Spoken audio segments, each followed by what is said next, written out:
Hey, what's up, Seekers? Welcome back. We just concluded a three-part series on Neoplatonism and Jewish mysticism over at the channel, and I'd like to share some personal reflections on the series. Even if you haven't seen the series, this reflection I think has broader implications, so you can stick around and watch anyways, and watch the series later if you'd like to. This series was particularly special for me, both because of the brilliant, talented, and awesomely humble friends that I got to collaborate on it with, Justin, Philip, Angela, Dan, and John, and because the questions that we were attempting to address throughout the series are questions which are really very close to my heart and mind. There are usually only a handful of books that one can look back at and say definitively that they changed one's life. For me, one such book was Neoplatonism and Jewish Thought, a 1992 collection of essays edited together by Len Goodman. Among the incredible essays, it was one in particular, Jewish Kabbalah and Platonism in the Middle Ages and Renaissance by Moshe Idel, which really rocked my world. What I discovered there in the essay as a young lad opened up a whole new world for me, an expansive and challenging world. For those who know, I grew up in the Chabad Hasidic community, a warm and loving community, and was fortunate enough to have been exposed to Hasidic mysticism and Kabbalah since I was a child, basically, and more formally from the age of 13. I was taught a beautiful tradition, but in an extremely circumscribed, parochial and narrow context. It was taught to me as the truth, the exclusive truth, a solitary truth in a sea of falsehood. Idel's article, and subsequently a whole lot more reading, exposed me to an alternative narrative, that Chabad Hasidism that I was raised on was but one of many beautiful streams of Hasidic thought, and that Hasidism was but one of many beautiful historical trends of Jewish mysticism, and that Jewish mysticism was again but one of many beautiful mystical traditions shared by many of the world's religions, and that each of these religions, each with their own beautiful mystical traditions, were actually in deep historical, spiritual, and conceptual conversation with one another from their inception until today. I discovered that Kabbalah and the sacred traditions that I was raised on were part of a global story, a story which was so much bigger than me and my little diasporic shtetl.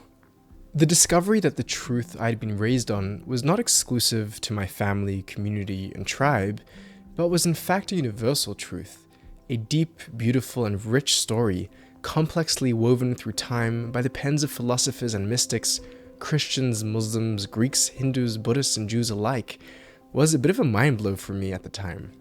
It was a humbling realization to go from I have the one and only truth to I'm a part of a long chain of humans carrying on an inner wisdom in each and every tradition to every corner of the globe, wherever there may be an ear to hear it. It was a transition which allowed me to respect the beauty of the faiths of my neighbors. I no longer needed to prove the other wrong for me to be right. It was no longer a zero-sum game, a theological scarcity economy. The new economy that I found myself in was one in which the discovery that the deepest truths of my own tradition, echoing and resonating across the globe, in houses of faith and prayer of all people, only deepened my faith and expanded my heart and mind. If the truth of reality is, in principle, discoverable by anyone who seeks for it in earnest, then the more people that discover and affirm the truth, doesn't that make it all the more beautiful? For many people, an exclusivist narrative of religion works just fine. Us versus them is a very powerful religious and political story. It's good old tribalism. It's a tried and tested way to form identity and build community. And in principle, there's nothing wrong with that, and we do it all the time. That's as long as it's being done in a way that respects and maintains the infinite dignity of the other. And unfortunately, we know from history that that's not always the way that it's done. Don't get me wrong here. I'm not for some kind of meaningless, vacuous, relativistic universalism where everything is equal and the same. I'm quite particular about my particularism. I myself am a proud Jew, and not just any Jew. I'm a proud Chassid, and not just any Chassid, I'm a proud Chabad Chassid, with my own lineage, tradition, teachings, and practices. And I'm not looking to give up my particularism anytime soon. And I want people to be proud of who they are and where they come from. I want Christians to be proud Christians, Muslims proud Muslims, Buddhists proud Buddhists, and so on and so forth. We don't have to abandon ourselves in our attempt to embrace the other. If we do, there's actually no one left to do the embracing. The recognition of a shared global human narrative is not the abandonment of our own unique particularity and individuality, or else what we're achieving is homogeny and uniformity, not unity. What we're trying to work out here on the channel, on this project of Seekers of Unity, is an alternative narrative, a universal narrative for those that don't find the strictly exclusivist narrative intellectually or spiritually satisfying. For those who are excited by the real, rich diversity out there and sense a beautiful harmony and commonality beneath it all. To be honest, I hesitate before writing and publishing a series like this, because the narrative that it contains may be a bombshell for some, as it was for me when I first discovered it. It shook the religious story that I'd been told as a child to its core, and forced me to rethink just about everything I thought I knew. It made me lonely, confused, full of doubt, and it continues to do so at times.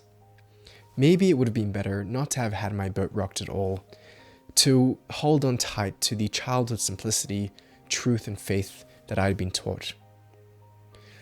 But as much as it made me doubtful, it also made me strong and hopeful. It opened me up to the world. It made me who I am, and for that I'm grateful. I honestly don't know if I can recommend this path, this experience to everyone, which is why I placed a genuine disclaimer at the beginning of the series asking certain people not to watch it.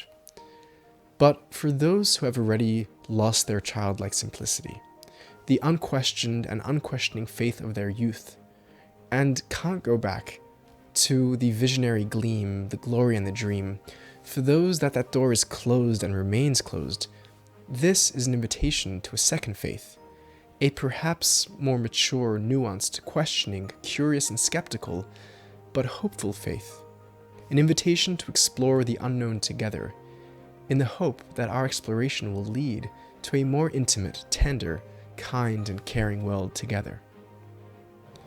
I hesitate before sharing, but ultimately I do share because I do believe that it is good, beautiful and truthful. And isn't truth, after all, the seal and name of God? And is it not the truth which will set us free? I think it's appropriate to conclude our series on Kabbalah and Neoplatonism with a quote from what I think is a wonderfully Neoplatonic Kabbalistic passage. The late 13th, early 14th century Rabbi Yitzchak of Akko, a student of the great Nachmanides, recounts in his book Me'eret Einayim, Illumination of the Eyes, in the name of one of his teachers, that when one leaves behind the vanity of this world and constantly attaches their thought and soul to that which is above, their soul becomes called by the name of the upper level to which it attaches itself. For example, writes Rabbi Yitzchak, if one's soul, in hitbodedut, in isolated meditation, was able to apprehend and commune with the passive intellect, then the soul becomes called the passive intellect as if it were itself the passive intellect. So too when it ascends further and apprehends the acquired intellect. Different metaphysical levels here, we're not going to get into the details, but follow along, see where this is going. When it apprehends the acquired intellect, it becomes the acquired intellect. If the soul merits to apprehend the active intellect, it itself becomes the active intellect.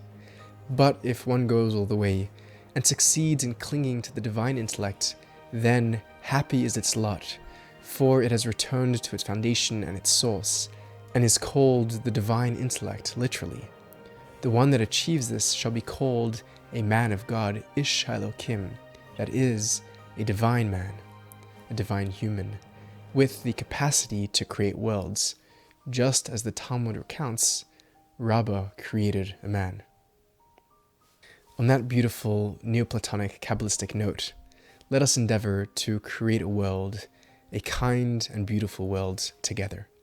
Thank you for joining me. You are not alone. Keep seeking.